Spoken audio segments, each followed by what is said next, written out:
High school sports fans, welcome to PennZone. Brian, we have a amazing night ready in store for all the people. We've been following the games, and you know what? I swear we've been doing this 6 weeks, and 6 straight weeks we've had big news to break as we come on. And tonight is a great example of that.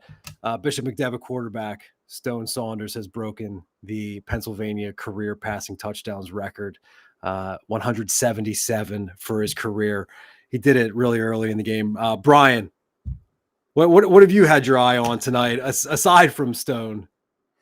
Well, I mean, we got to start there first. We do. We do. History. We made history tonight.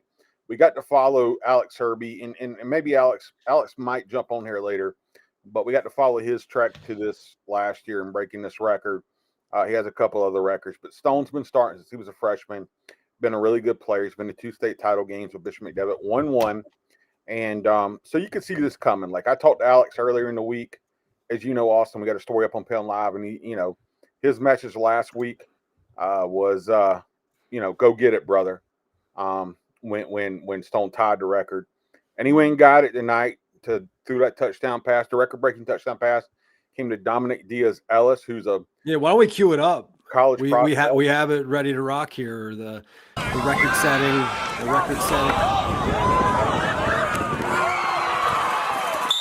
get a little toe tap there by Ellis. That's his.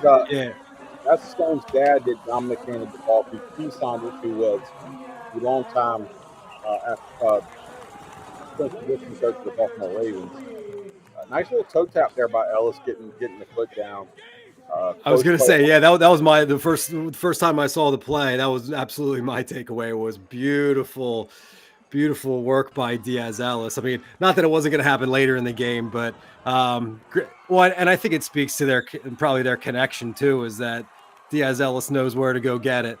Obviously, he had the separation from the D-back, but yeah, that's beautiful that Dominic handed the ball off there to Stone's dad, and they took a few moments after the record-setting touchdown, which again was on the second play of the game.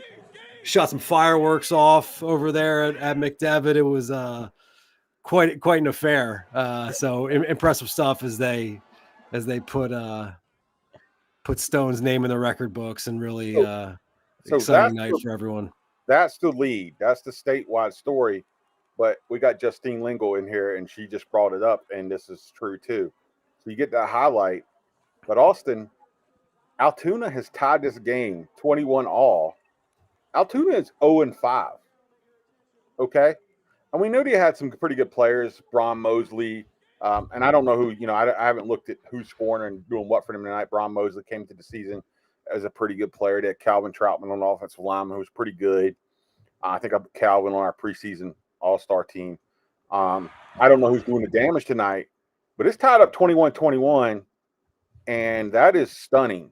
I mean, again, Altoona was 0-5, and Bishop McDevitt is a team that has 5A state title aspirations. I could actually recap it a little bit for us, Brian. McDevitt was up 21-7 at the half. It was actually 21-7. It was a scoreless second quarter. Saunders also had another touchdown pass early on to Jonte Quick. So he has 2 touchdowns in the first half. So they're up 21-7. And then Altoona comes out strong in the second half. They score early from a Julian Hazelwood 73-yard run, and then he finishes from 4 yards out at the 9:53 mark to put Altoona within 7. Then McDevitt fumbles, and Altoona recovers at midfield, followed by Mark Harrington, who sneaks on 4th and 1. Then he dives in from 2 yards to tie it all up, 1:59 of the third quarter. So that was how it ended going out of the third quarter. I do have to tell you, McDevitt has gone back up. They are up 28-21 now after Nazir Jones-Davis used a hard-fought 19-yard rushing TD to put the Crusaders back up. Really good running back for them now. Not very easy. Boy, he's just running through them. He's a good player. Mark Harrington, Austin, was our all-area punter last year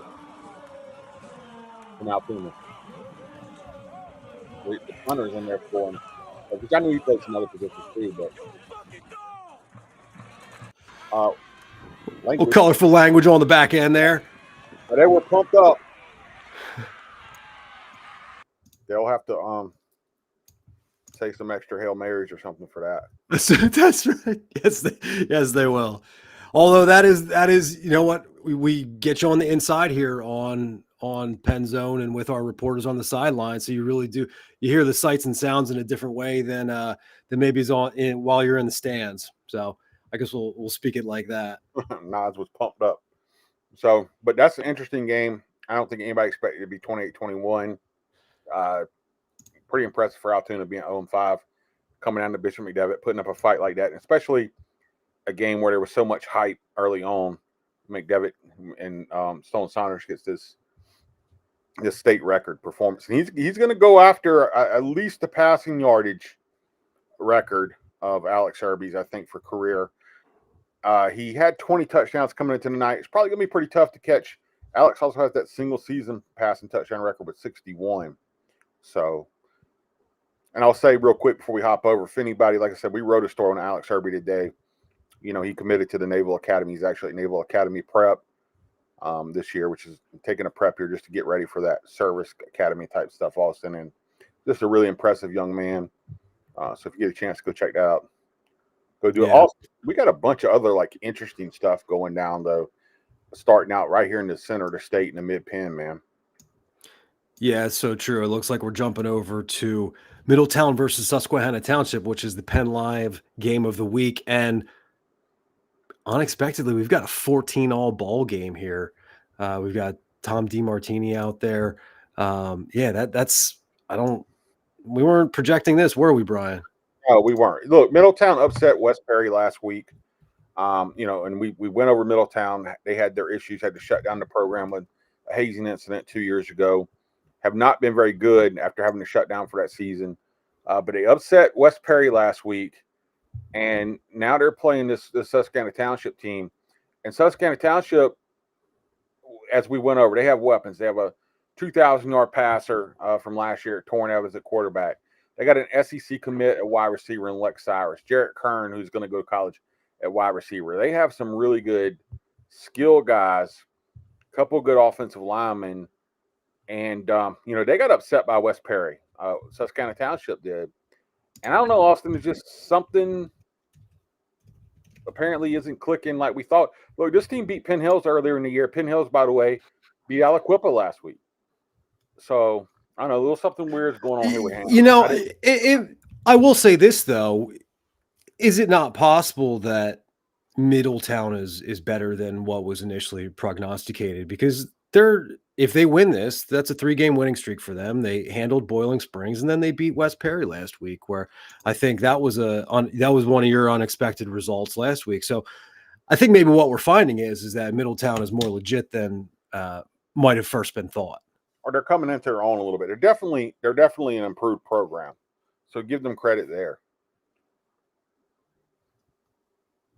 Look like Hannah's trying to get down here and get into the red zone and make something happen here. Actually, Middletown was up 14-7, and so the most recent scoring play was with 10:25 of the fourth left. 10:25 left in the fourth. That was a Jaden Riley 2-yard run for Susquehanna Township. So they were actually trailing here. Obviously, they have the ball. The ball. We got somebody trying to wriggle free from about the 30, but yeah, a little screenplay, and the lineman blocked nobody. And I mean, they blocked nobody on the screen. And one kid's just standing there, and they run by him, and he makes the tackle. So I don't know, just not executing probably like you'd want there at Township. So this is going to be interesting. Our producer Megan says Cumberland Valley 14, CD East, correct, Megan? Right, is 13. Yeah, that one's been close the whole way. We're jumping in there now. Looks like CD East is trying to kick a field goal. It's good. So did they just go up 16-20?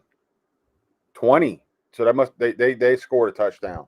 They got Must the have been extra a point. TD. Yeah. So 10:34 to go in that game.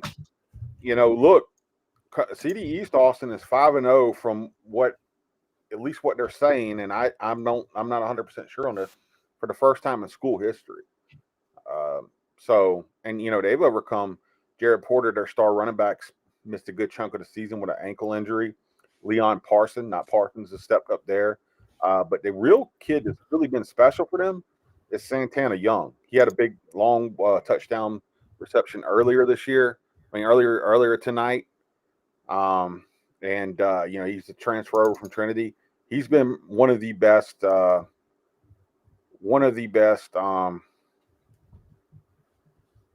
receivers in the conference. Yeah.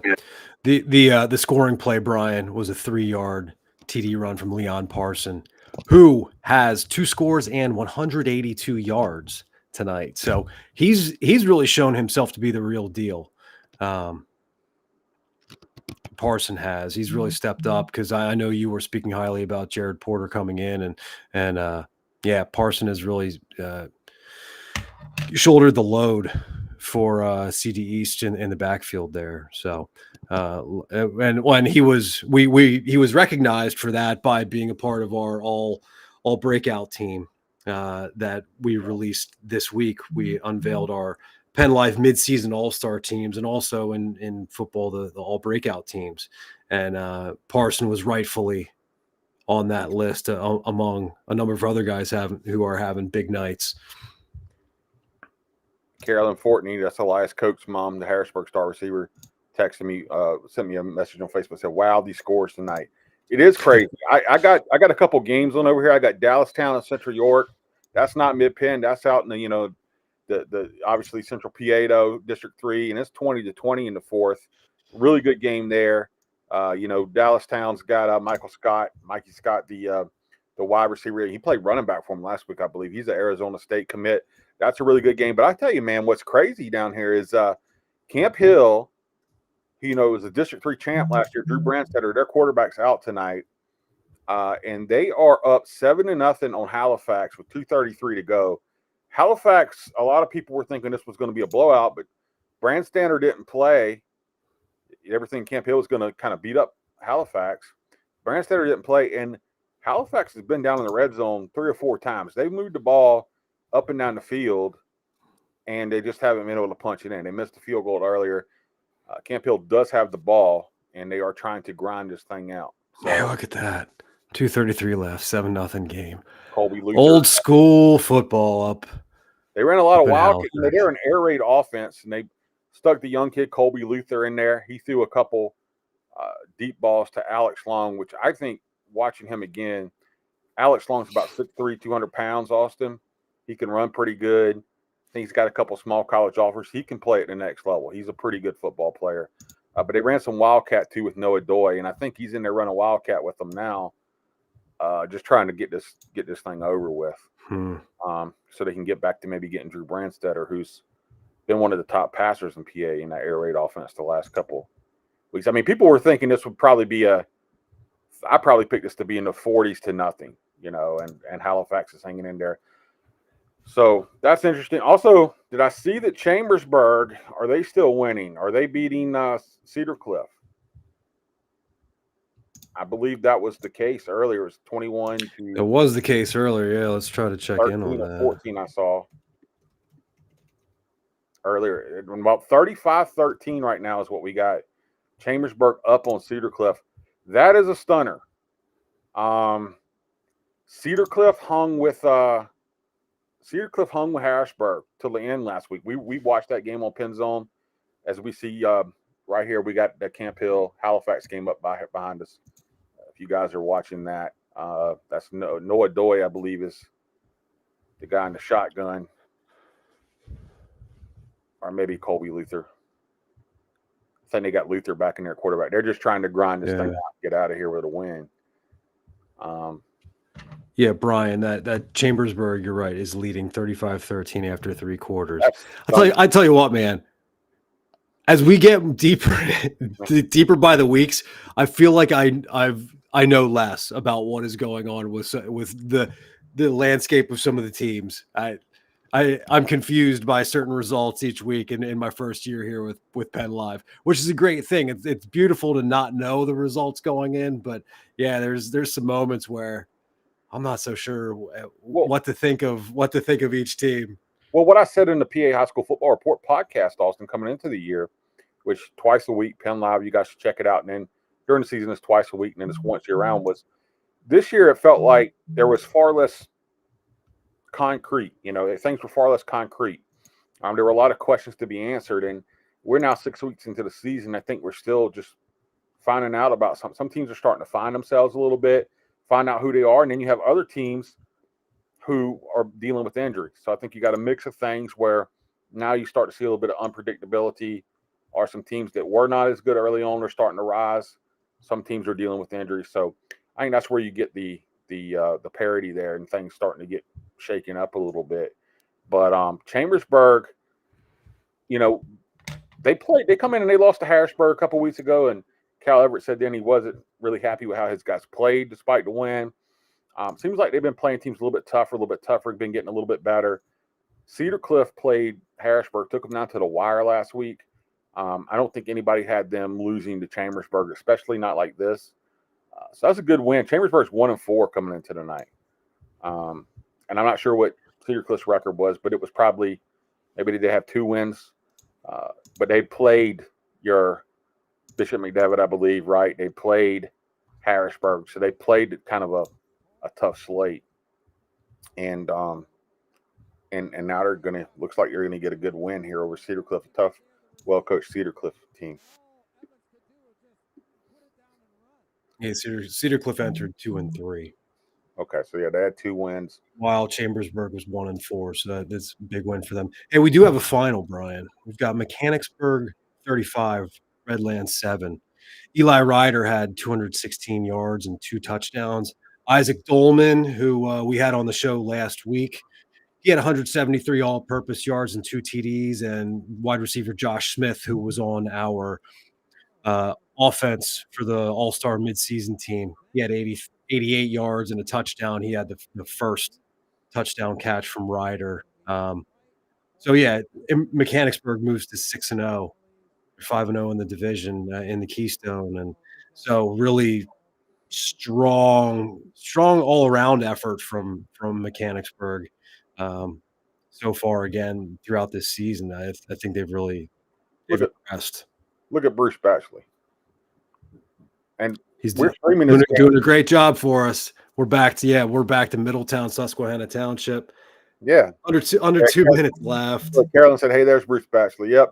And I'll tell you what, if you guys don't want to listen to me and Austin just kind of talk football and sometimes ignore the action, that game is being streamed live on Penn Live, so you can hop over to that. It's 1:58 left, and it's 14-14. And I'm shocked. This is one of the ones that has me shocked. Middletown threatening to, and they had the ball, right? They had the ball here. No, it looks like Susquehanna Township's ball. Yeah, Hannah's got the ball. Hannah's taking over, 1:58 to go. 14-14. Hannah was the big favorite. The Middletown was coming off the up. Ooh, that was a dangerous pass. Yes, it was. That would have been a backwards lateral.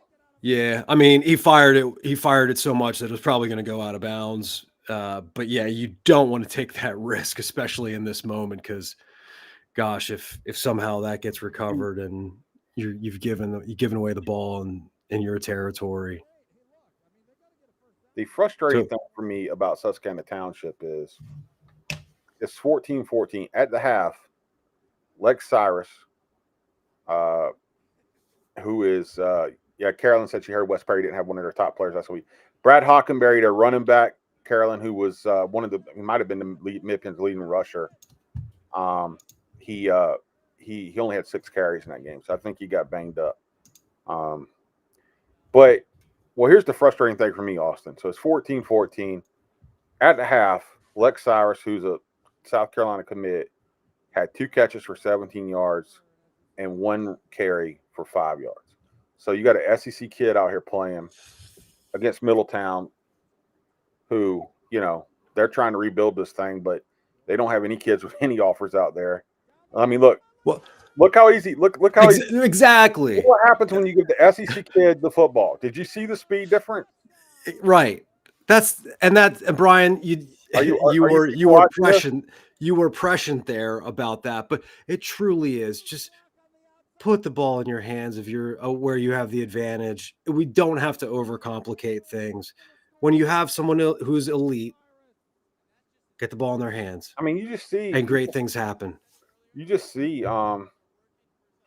yeah, Josh McDermott said, dang, put on the afterburners. Yeah, Logan Kuhn, Marika. I hear you, Jimmy. Jamil Poteet. Yeah, Jamil Poteet is a good dude. But yeah, man, look, you just saw the difference there. Get Lex the ball. You got to get him the ball more than 3.5 times. And man, you get him the ball, and you saw the difference between the SEC player and just everybody else, right? He turned on those Jets. So, Well, and that's the thing. When a player that level is able to reach their top speed, almost none of these kids are going to be able to cope with that kind of pace. And you see it where he's able to break out into his top speed there, and forget about it. It's over, and that's why just get your top players in open space. Great things can happen. They can create. That's a great example there. Lex, Jimmy Heichel said Lex is a dog, and Josh McDermott said good luck catching up with that. Geez, shot out of a cannon. Yeah, guys. I'm 41. I've been doing this since I was 17, and I remember a guy who actually came to Penn State. I'm originally from South Carolina, but where I was from, our high school played a team called Stratford, and Stratford had the Rocket, Rodney Kenlaw, who ended up committing to Penn State. He had a knee injury up here, but he was a pretty good player, but he didn't reach his full potential here. But he was a legit 4-4. And when you saw him hit the corner, that's when I realized, and I've said this ever since then, everybody in high school football will tell you that they run a 4-4. You know, everybody runs a 4-4 until you actually see somebody who runs a 4-4. Then you realize everybody else is running like 4-8, 4-9, you know, the fast guys, they run a 4-4.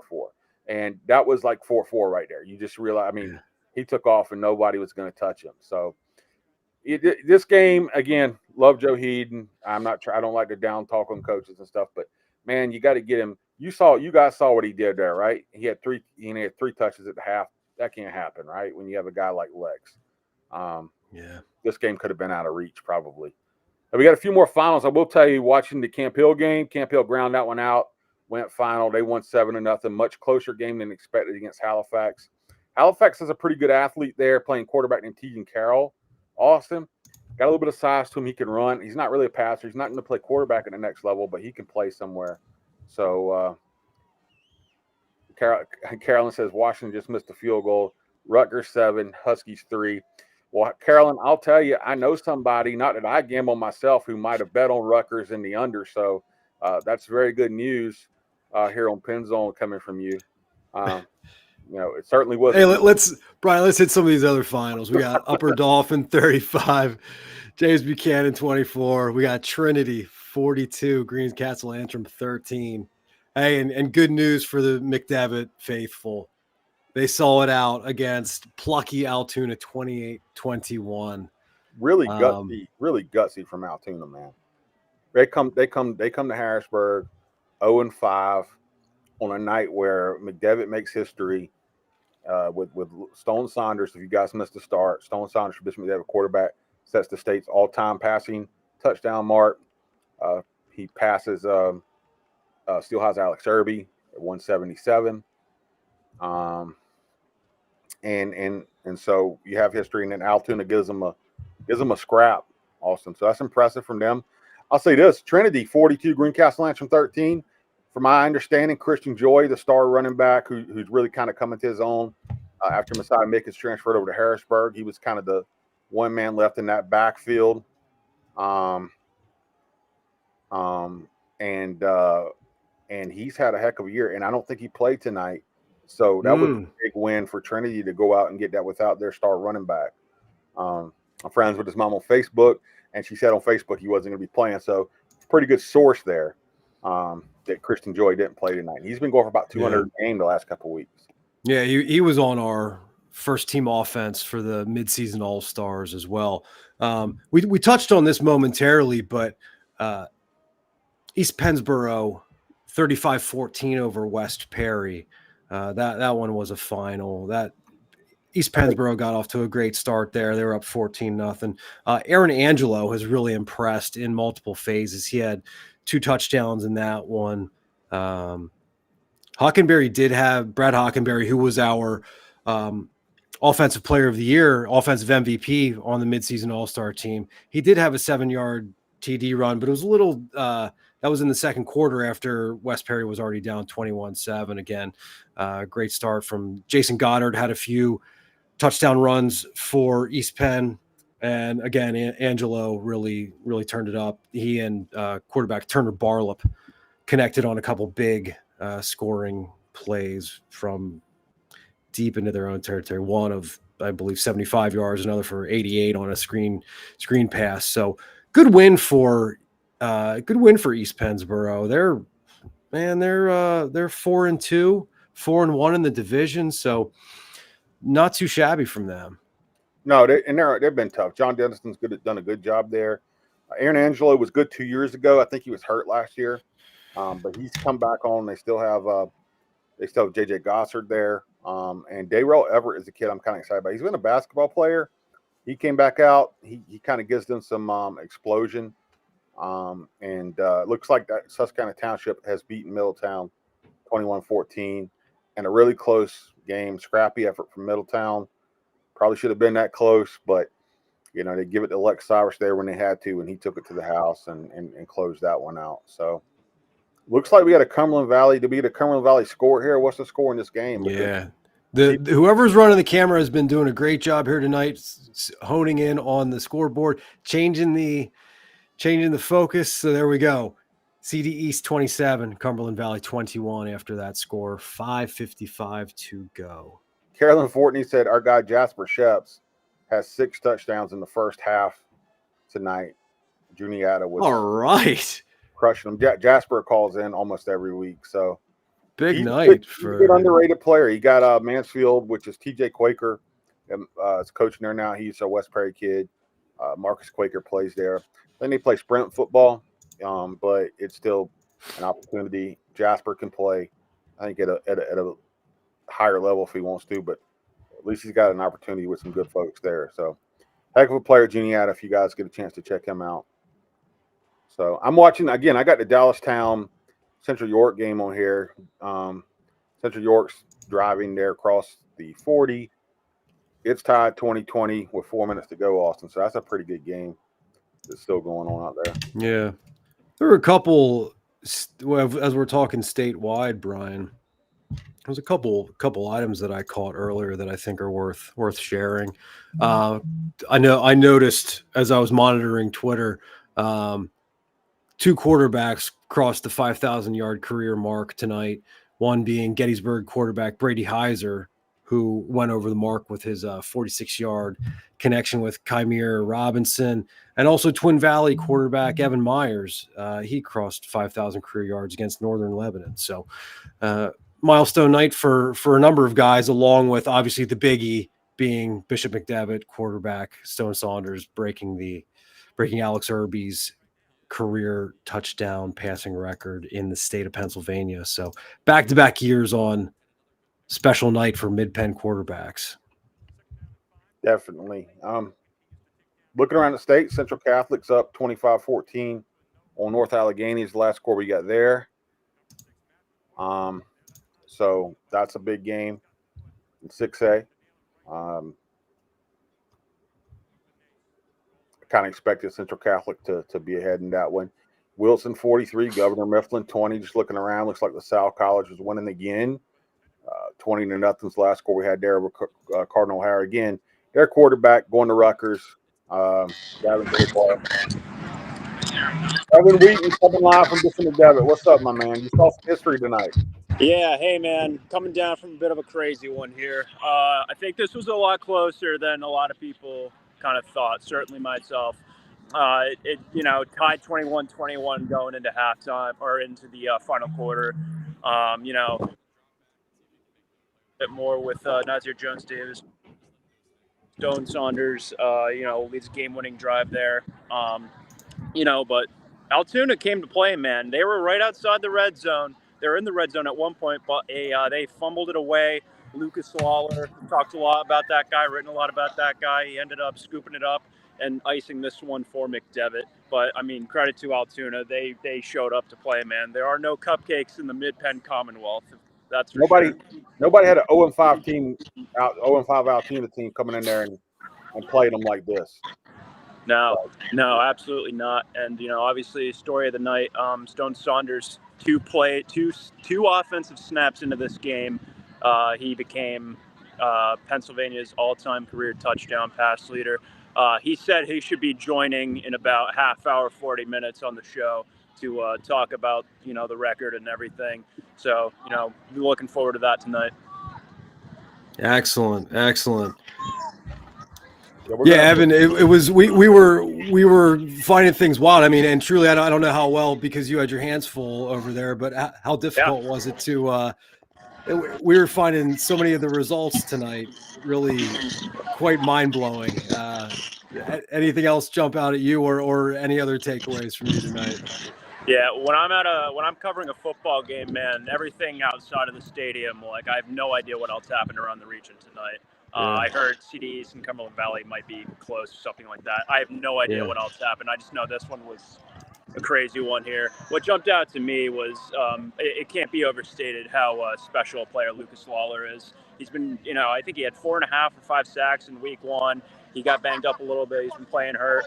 But he's back healthy. I don't think he's missed any time at all. And to make a heads-up play like that to ice this thing, obviously the story of the night is Stone Saunders. But you look at the rest of this game, 48 minutes of just, it was a thriller. I don't think anyone was expecting this. It was a great game. I think, if you're Altoona, to come all this way and be competitive right down to the finish and have a chance to upset McDevitt on the road. I mean, this was a close one.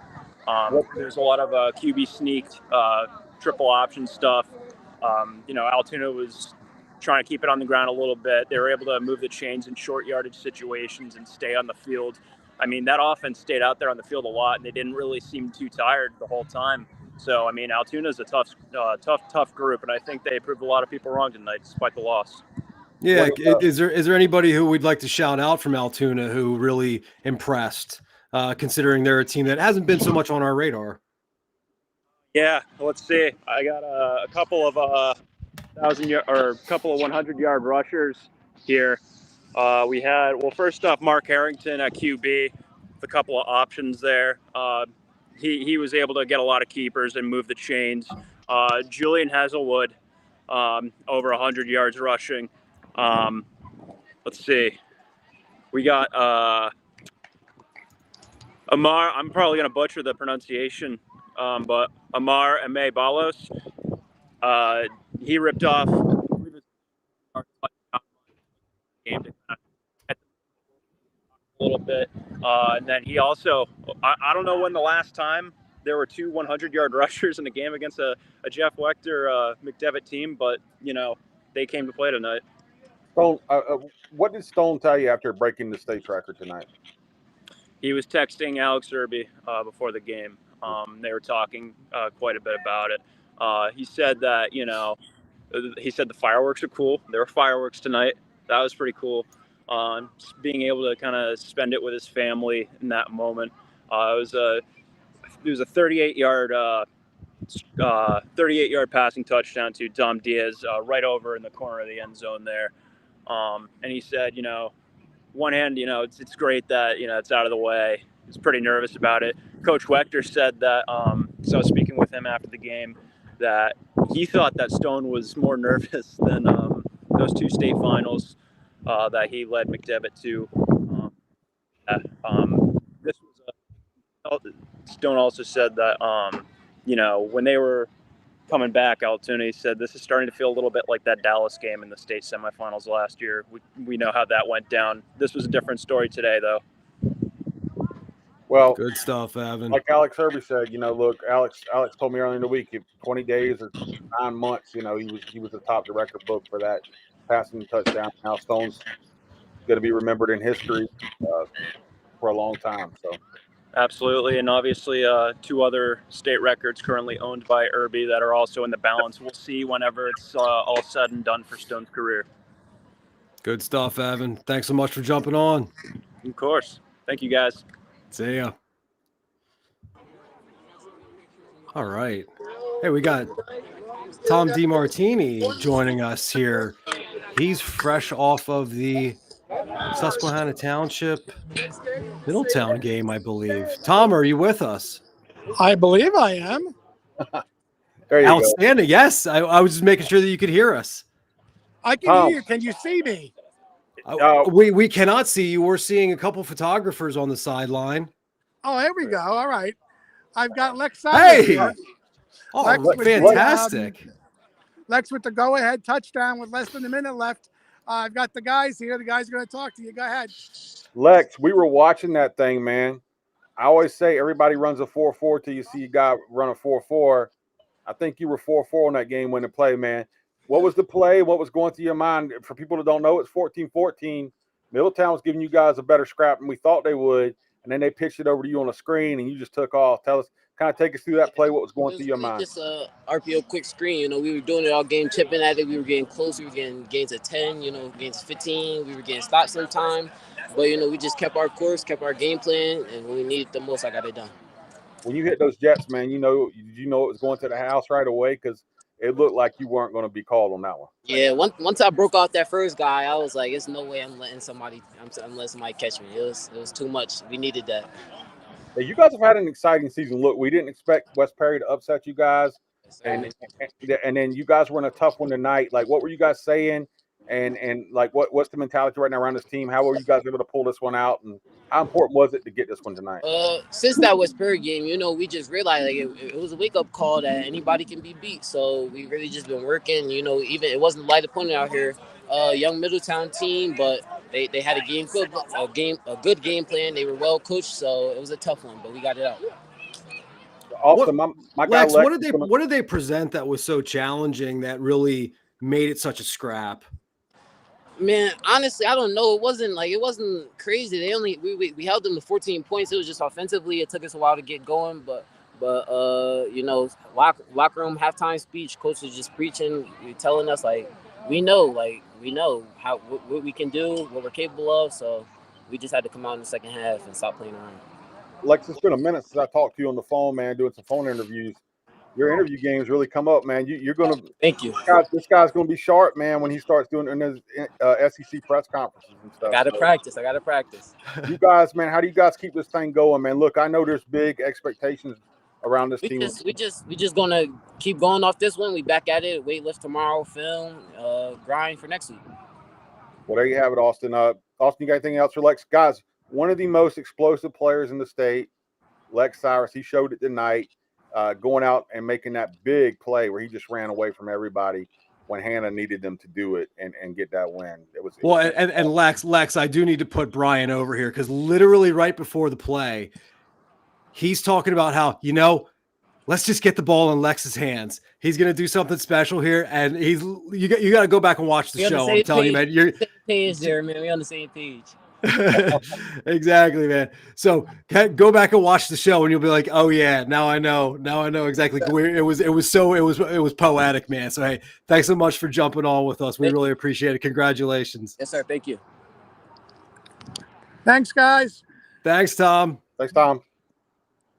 Oh, that's a pleasure. Great, man. I'm really one of the best players in the state right there, like Cyrus. And yeah, I don't usually call out coaching. I love Joe, but I was like, man, they got to get him the ball more. And dang, if they didn't just pitch it over to him, and that kid turned on the Jets, man. So love it. No, man, you called it. It was perfect for us. And then that was fantastic work by Tom to get the man of the moment with Lex on the show. So we love getting to talk to the stars of the night right after. That's the beauty of what we're doing here on PennZone. And when it works right, how cool is it? Because we watch that play, we watch it develop, we see Lex break off that big game-winning touchdown, and then we get to talk to him right after.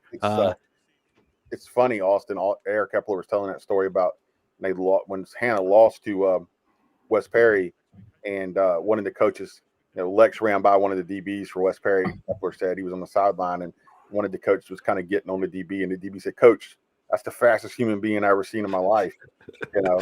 So kind of funny, man. Just get yeah. Oh yeah. So we got Dallastown here. and Central York going to overtime, tied at 20. That's been a really good game. I've had it on the TV here, in my command center, man, watching that one, and I had that Camp Hill game on. So these guys were talking about the Miami Virginia Tech game too. Looks like Brent Pry, former Penn State defensive coordinator, had dinner with him a couple years ago. He was going to do our preps banquet right when COVID hit. And Virginia Tech, they were up on Miami, so that would be a big win for Brent. Brian, I got to hit this one. Leon Parson, 33 rushes, 315 yards, and 4 TDs as CD East leads Cumberland Valley 34-21 with 2:10 left. They're going to go to 6-0. Woo! Impressive job. Leon. Impressive, man. All breakout team. Next thing we know, he's going to be on the first team offense of All Stars by season's end with performances like that. Man. Yeah, I mean, not Parsons. And again, he was not their starting running back. Jared Porter wasn't. I'm a big Jared Porter guy. I think Jared Porter is one of the best players in the state. He's a Delaware commit, and he got banged up, and Leon Parsons showed up and has been special. So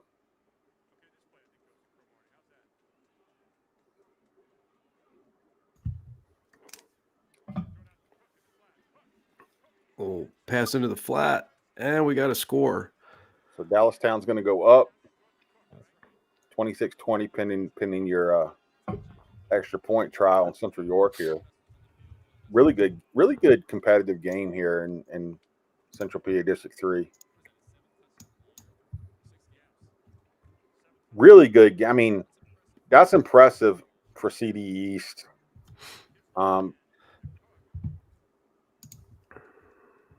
That's impressive for CD East. So, hey, we got another tight one still going. Eric Epler's down with Gettysburg and Hershey. That one's 41-35 with 2:26 left. And that's Hershey's up on that one, right? Is Hershey up on that game, Austin? I know they were earlier.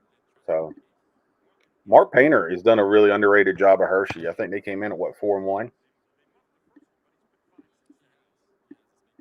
So we've lost Austin. It's all me. It's the Brian Linder show. No, you're not allowed to be unsupervised. Our producer Megan doesn't want me to take over. You can't be unsupervised. And Megan knows what'll happen, folks, if I take over. Sorry, gang. The rasp in the throat after being sick most of the week, so trying to maintain the voice for the show. We're about to change format. Megan knew it.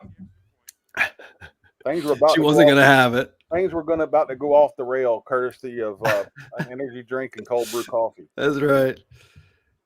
The Brian Linder sponsors the sponsored appearance of the Powerade ice pops and cold brew coffee. That's funny. Megan's making Al Bundy references down here. Yeah, the caveman in the basement with the beard I haven't shaved in 3 months. It's no shave football season. To answer your question, Brian, yes, it is Hershey leading 41-35. Yeah, you left me hanging down there. I'm sorry. Did you want me coughing in your ear? I don't think so. So, hey, by the way, we have another wild one. Our young lad, Rymir Vaughn, he's down with Line Mountain and Steel High.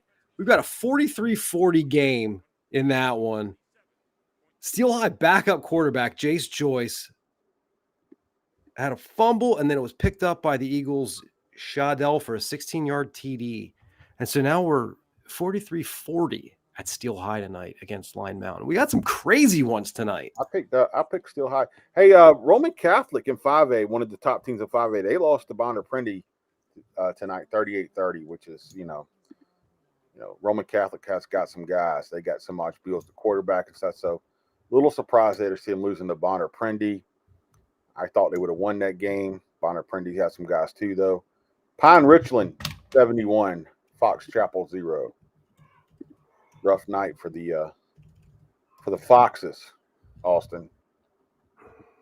West York 20, Eastern York 18. Where's PA Trenches? He likes those West East York teams. I know Bud Kyle's out there doing good things. Isaac Roberts, I believe, has been in there. You guys miss it every Monday morning. We have a long list of top performances from around the state. The quarterback Tevin Arnold from Newport won our PA State Player of the Week, which I am tardy in posting. I'm supposed to post that on Wednesday. I'm going to post it up in the morning. Austin, don't beat me up too bad as the sports editor, but he's going to get a shirt. He also won the 10 Player of the Week. They lost last week, but he did throw for 276 and a couple touchdowns. And Newport, that's good for them. That's a good showing for them. They had a close game there. So CD East is going to beat Cumberland Valley. I mean, there's a minute left. They're up 13.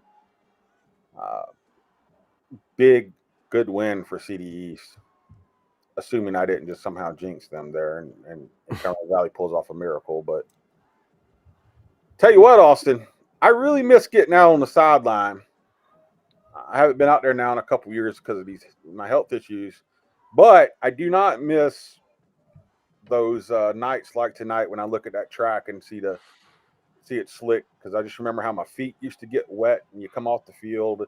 You know what I'm talking about. I do, especially for the guys keeping stats, getting rained on, trying to keep stats on the sidelines. That is not a fun experience. You're in the car and your feet's all wet, and they're going to be wet the rest of the night. You're not going to get home for another 2.5 hours. Your feet's going to be wet the whole time. Yeah. It's the unfun part of it, but I do miss. Yeah, especially when you're writing on deadlines, so you got to write from your car, and like you say, your feet are still wet. You need to bring a whole gear change, and you don't. Yeah. Sports writing, some great, but also not as sexy as it might seem to some people. I miss being out there though, and I will get back out there one day. I miss seeing the people and just developing the relationships that come along with it too. Yeah. It's fun for a lot of these kids. This is the greatest moment in their life. So it's 27-20. Dallastown's up. Central York has the ball. Looks like they just got Dallastown to jump. So they're trying to punch it in and tie it up here in overtime. Let's hit a couple more finals, Brian, that I don't think we've touched on. We've got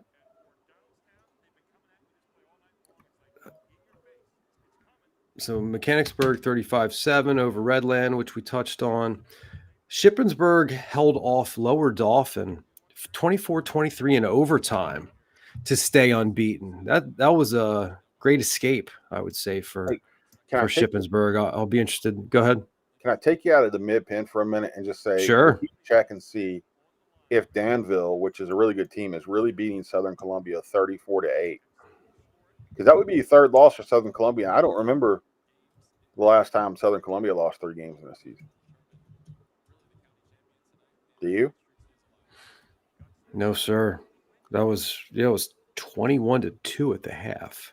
34-8 is the score I see on that. So Southern Columbia, maybe not as good this year. They lost to Wyomissing. We know Wyo's pretty darn good. I think I think they won pretty big tonight, maybe over Donegal. 34-8, man, is significant. Danville over Southern Columbia is what we're getting.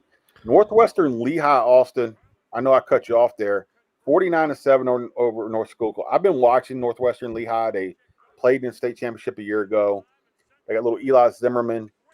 It looks like Central York has won this game. What is going on?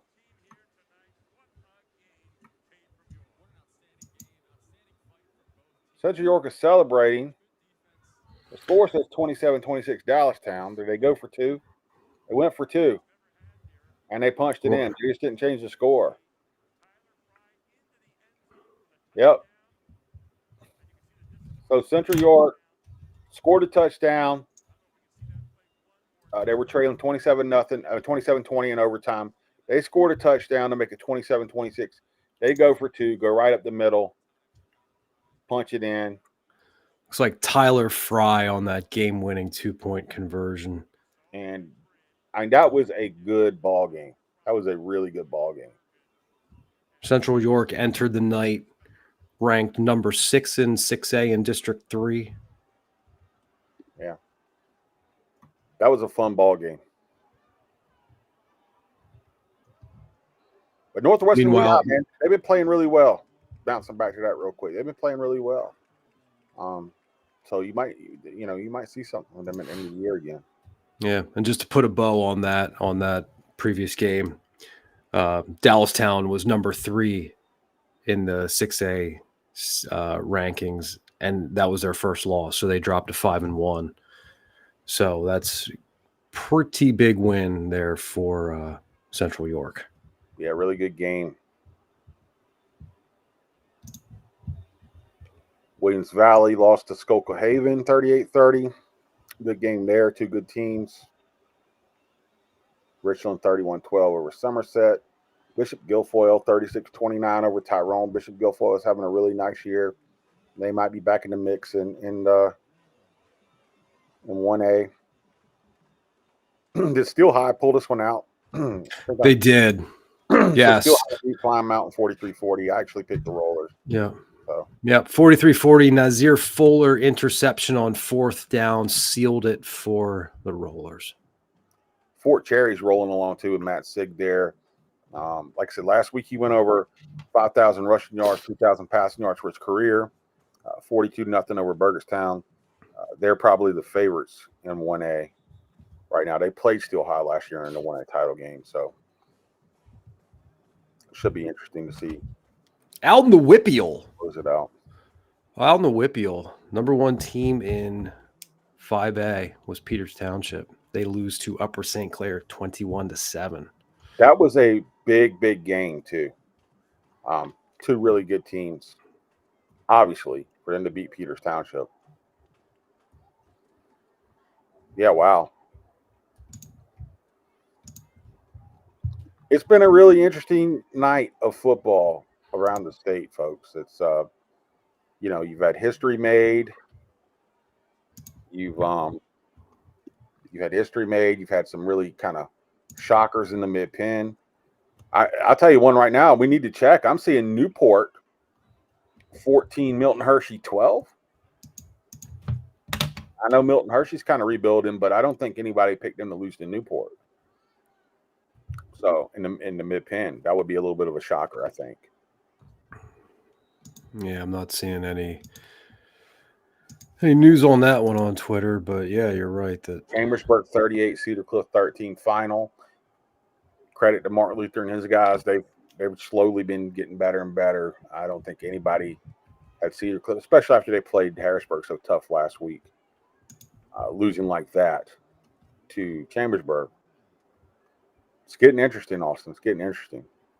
Yeah, I've really enjoyed monitoring things tonight. I mean, obviously, we had the great anticipation with knowing that Stone Saunders was going to break the PA career passing touchdown record. So that kicked off the night right, where it was like you knew you had to pay attention right away from the start because you knew something big was going to happen right from 7 p.m. And hey, by the way, people, we already have the story. We hit the story right away, had it ready to go on Penn Live. So that story from the record-breaking touchdown is on there. And, of course, Evan Wheaton will be following up with his reports from the game tonight after speaking with Stone and a number of other people around the Bishop McDevitt program after they held off Altoona tonight. But obviously a record-setting night, the fireworks, the family, the whole atmosphere, the ceremony. So really special night, another history-making night for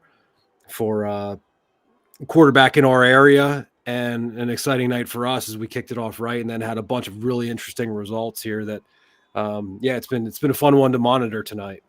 Looks like a big screen came back and won their rivalry game. I believe they were trailing early against Boiling Springs. Looks like they won 48-21, so good win for them. We got Rob Meir checking in. Oh, that is Jasper Sheps with us. Oh, I thought it was Rob Meir. I thought Rob Meir was coming in. Jasper Sheps, man, did you score 6 touchdowns in the first half? Yeah. Yep. And you guys you guys beat 49-7. Beat Susquehanna 49-3, I believe. 7. Yeah. You got me. Jasper, what's it like? What does it feel like to have that much success in that short of an amount of time of a game where, you don't go into a game expecting like, yeah, you think you can perform, but man, that's you got to be feeling high off of being able to hit the end zone that many times. Yeah, it felt great. My teammates set me up for success tonight, and I praise them for that. But yeah, it feels great. Jasper has set the record for PennZone appearances so far. So I last week I said friend of the show as we were monitoring what was going on with Juniata. So we always appreciate it. have you ever scored 6 touchdowns in a game before? No, I think my highest before that was 3. Are you going to celebrate? I mean, you're way too chill to have just scored 6 touchdowns. I don't know. I'm tired. I might just go home and sleep, to be honest. I would say you probably earned that considering. Well, what was the longest one? Probably 30 yards. Oh, okay. 30, So you guys were okay. So you didn't break off like an 88-yarder or anything like that. It was okay. That's fair though. Hey, you deserve to be tired after probably a good week of practice and a big performance. I think that's perfectly fair. So you guys are rolling along now all of a sudden. I mean, Susquehanna's a little down, but you guys are rolling along. We keep asking this every week. Juniata, what's the mentality right now around this team, and like how are you guys feeling, and what is out there for you guys to do? What's the upside on this team? We're just taking it 1 week at a time right now. We get our practices, full intensity, full effort, and I think that just helps our team to lead to a success. And when it comes to games, it just puts us in good positions to win the game. You score 6 touchdowns coming off of getting your first college opportunity, right? Tell us about that. It feels great, just to get the first one, kind of feel relieving. It was up Mansfield, right? Yep. Marcus Quaker's playing there. TJ Quaker's coaching there now? Yep. So TJ was a really good player at West Perry back in the day too. So like how did that come together for you? He had texted me before saying, he wanted to talk about how my recruiting process was going. And then eventually when we did talk, he said he was going to ask the head coach if, they could get me up there for a roster spot. And he did end up talking to him and texting me back saying they had a roster spot for me. And yeah.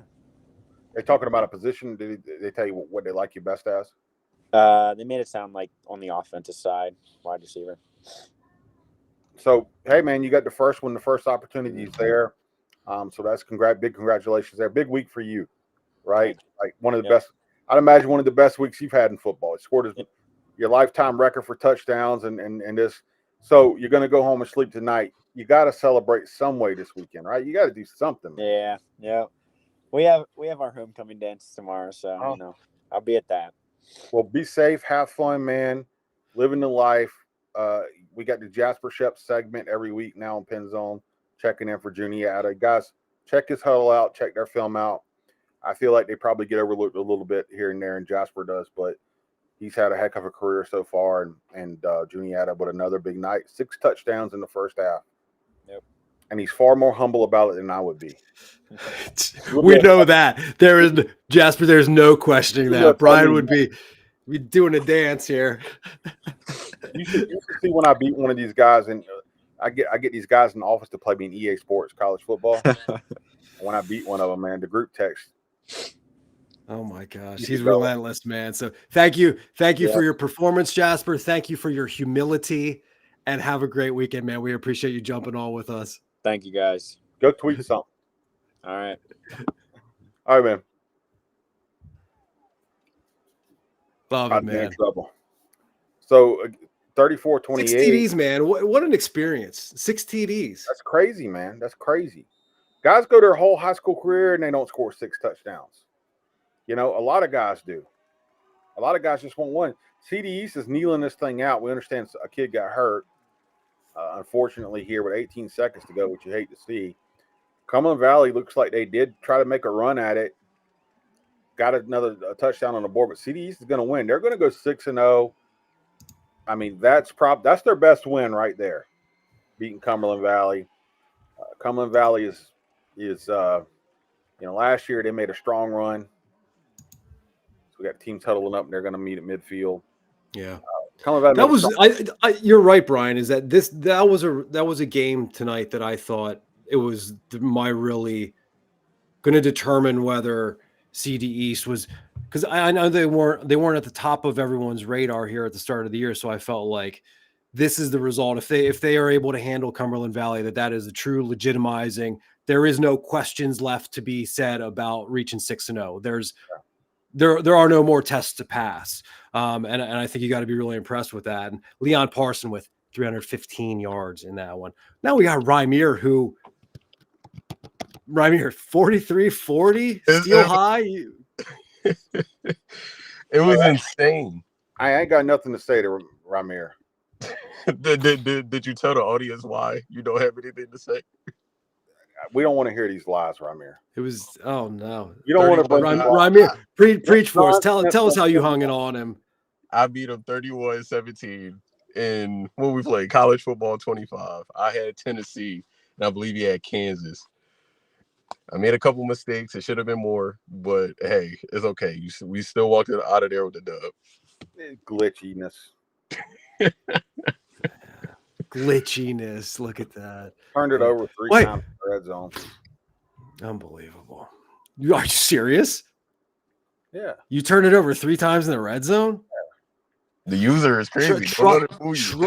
Troubling ball security from the Linders. Wow. Well, stupid stuff like my quarterback fumbling on the end of runs and stuff. Very concerning ball security. We got heat right now. That is not what we preach here on PennZone. I am much better ball security. Live on PennZone, I invoke my rematch clause. That's fine. That's fine.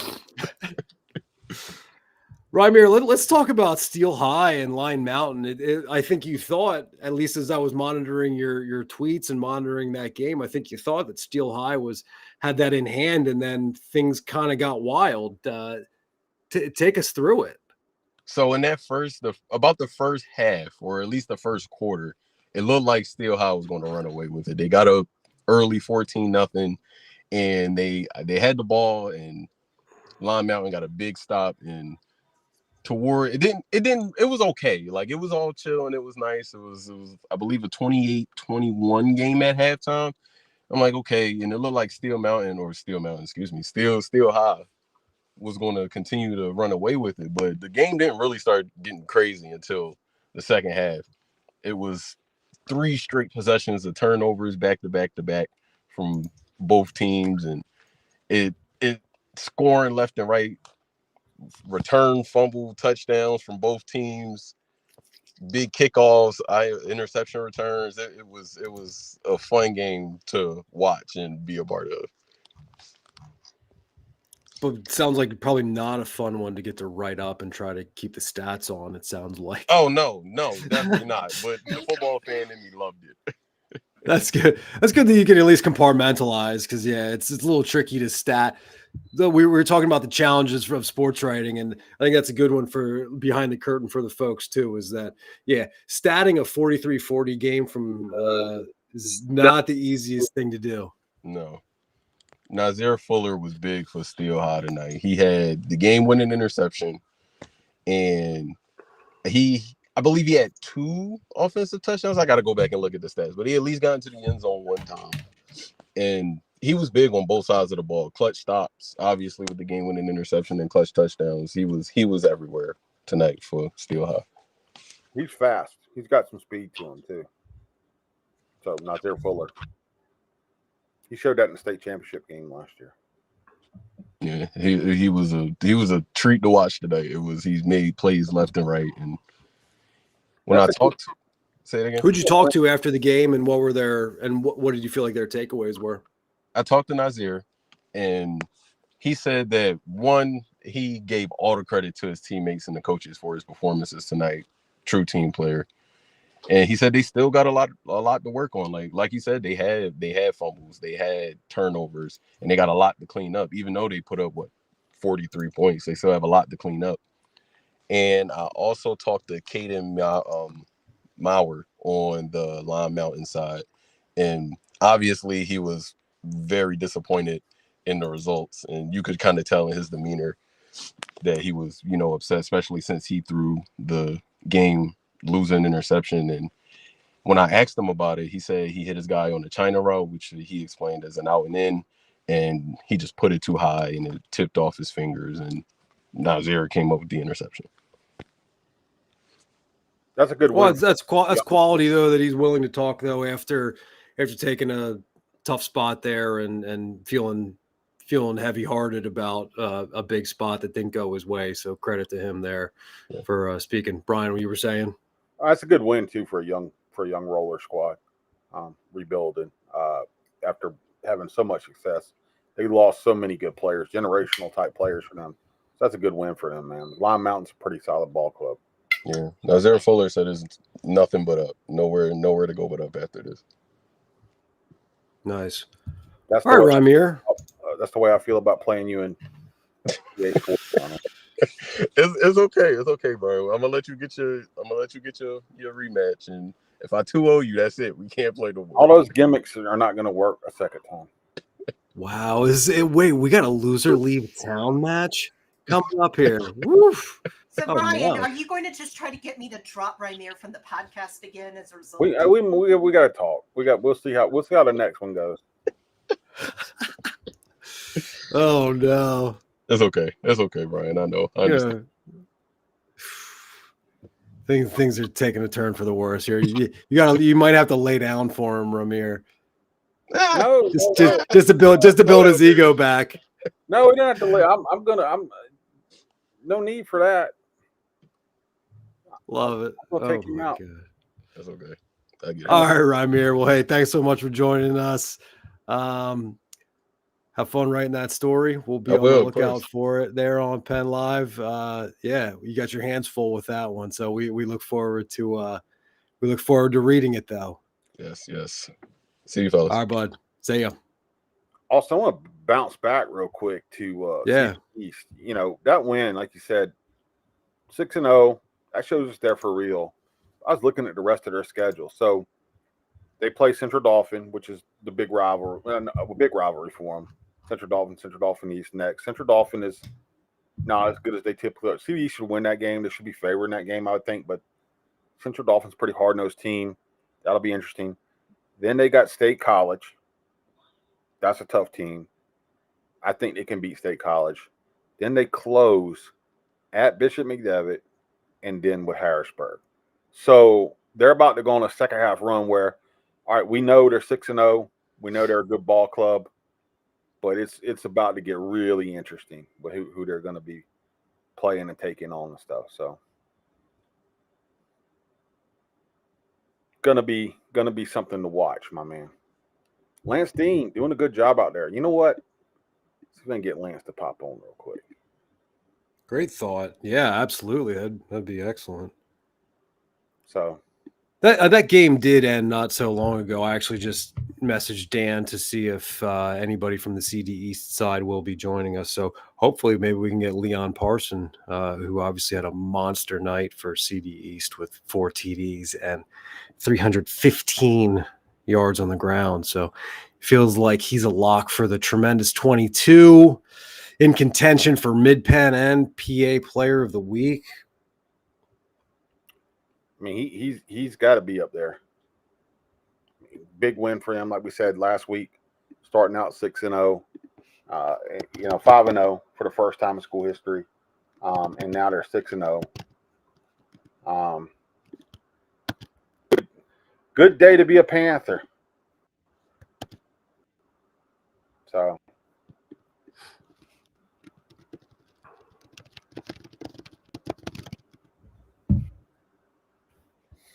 I just texted Lance. We'll see if we can get him in here as we typically close out about 10, but we're going to hang around for a few minutes, I guess, Austin, and see if we get anybody else to pop on. You want to run down some scores real quick? And yeah, let's do it. Come on. You got them, or you want me to grab them? Sorry, I'm sending a few messages. If you got them, I'll jump on in a moment. We'll talk. We got college football's going down too. I know Miami's still trailing Virginia Tech. So Brent Pry and his guys, they might get a pretty good win tonight. I think Rutgers is still up. Anybody who took the under, like I said, Now or in November? Now. All right. Hey, how are you? Michael Scott. Yes, sir. We got Arizona commit Michael Scott on here with Dallas Town. Dude, that was a great game you guys played in right there. Tough loss to Central York, man. But you guys, that was your first loss. You guys are having a great season, though. Like, how do you, what are the emotions coming out of this game? And how do you guys pick it back up from here and keep going? Yes, sir. So we came in very confident, and we knew that we weren't going to back down. We were going to play our best game, and there was just a lot of mental. There was a lot of mental mistakes that we made as a team that we got to clean up. But that's just good knowing that we made mistakes and we almost beat them. You guys, And, this is the best year I've seen you guys have in a long time. I think yes, since sir. you've been there, right? Yes, sir. What's the feeling around the program right now? Say it again. My bad.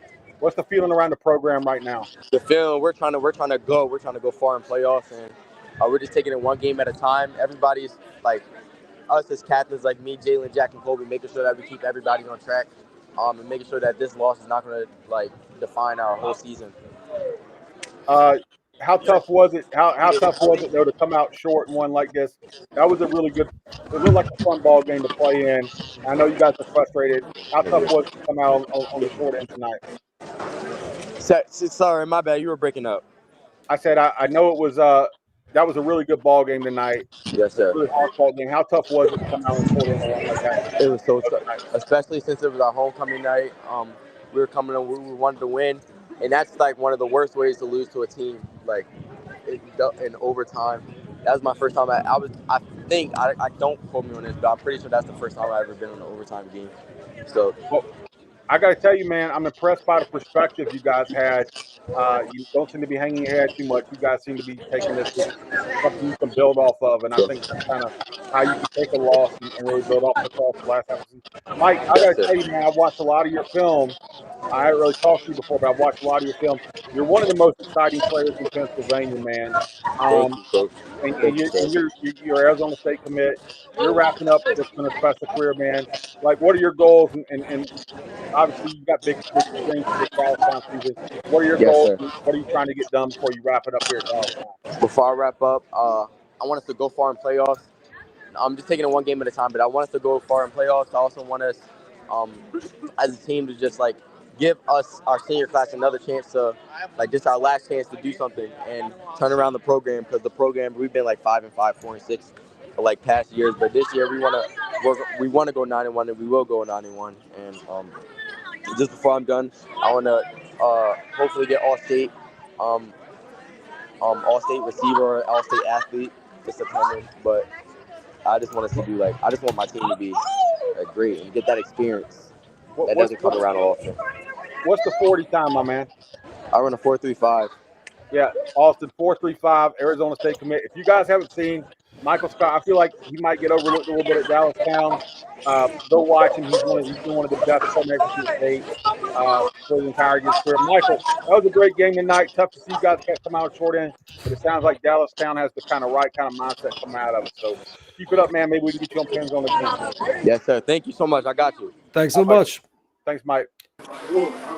Ryan, we have Stone Saunders with us here, the man of the night. Stone, how you feeling, doing? Man? You're still in your gear. Yeah, nah, we're out here eating with the family, but I'm good. You know, we got out of the game with a win, so we'll just stay. But yeah, no, stressful game, but we got out of there. So, what was that moment like? Just to be able to, I mean, no matter what happens, you know the names. We've written them. Joe Montana's played here. Dan Marino, Jim Kelly, Johnny Unitas, to name it. Legendary quarterbacks, my man.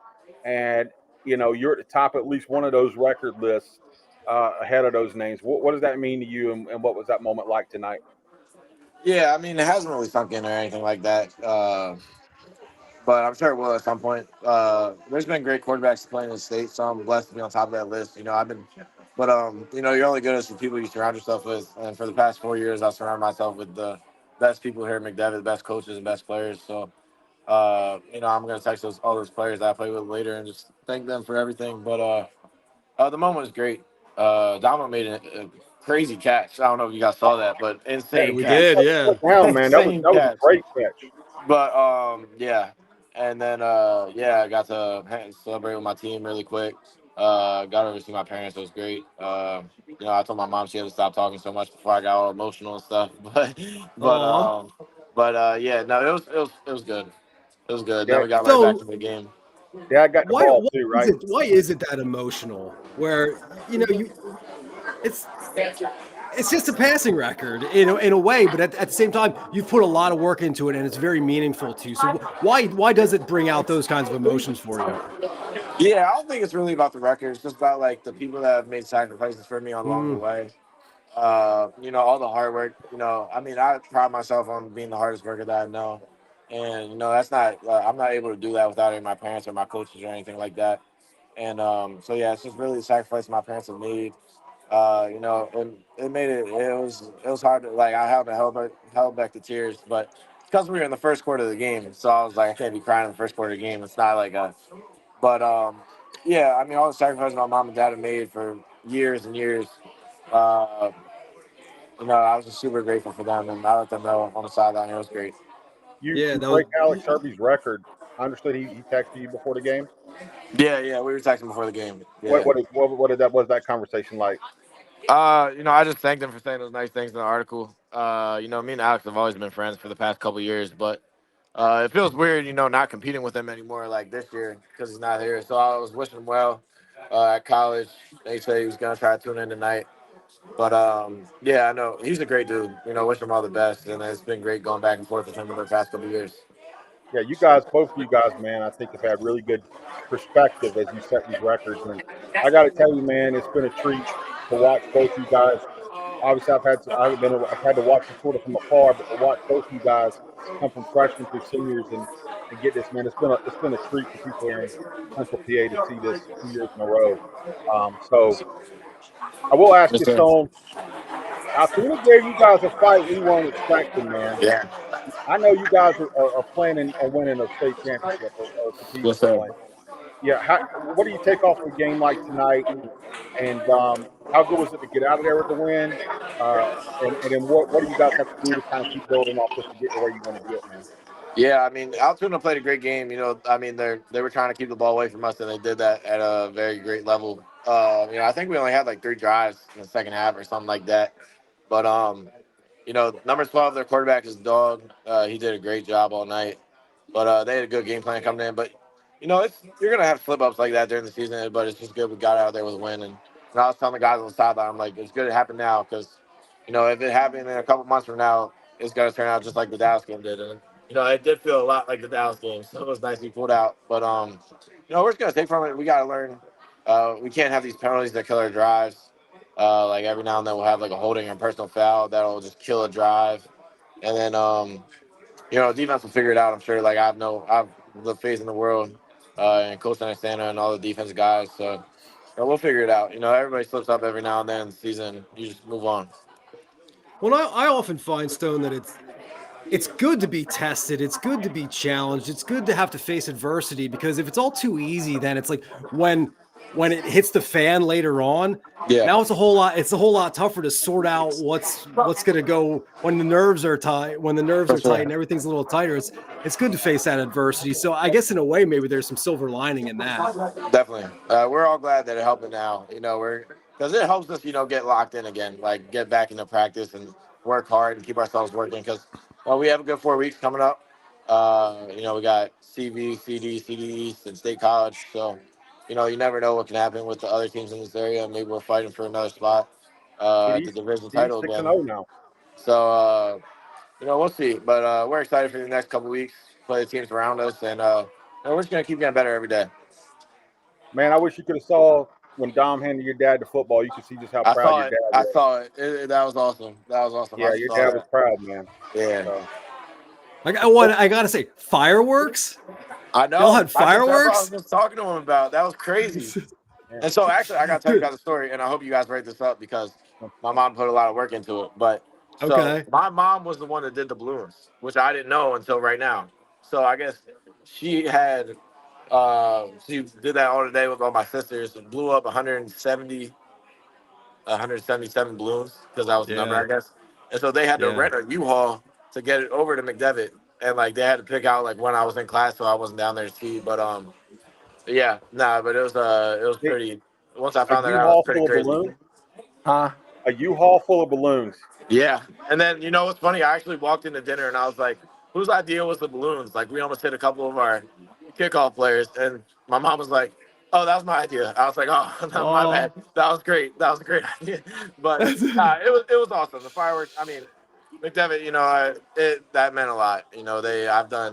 They've done so much for me over these past couple of years, and it's just the people here are so great, and it meant a lot. Yeah. Just to get that extra little bit. Yeah, football. that's Football's football. Football's a game. But you know what that shows you? That shows you got people that love you. You got relationships, people who Yeah, care, for sure. and that's bigger than football. That they did that for you, man. So great night for you, man, and great night for football, but great night for family too. Yes, It's sir. been fun watching you, Stone. Austin, this guy was. I picked him to lose when they beat Aliquippa a couple years ago in the state championship, and this guy was like adding me on social media from the bench in the fourth Yeah, quarter. please pick me So, to love lose it. again. Lose again, please. so That's good. It worked Hey, that one time, so that's the best motivation. I yeah, know, but it worked the one time, so we gotta keep That's doing it. yeah.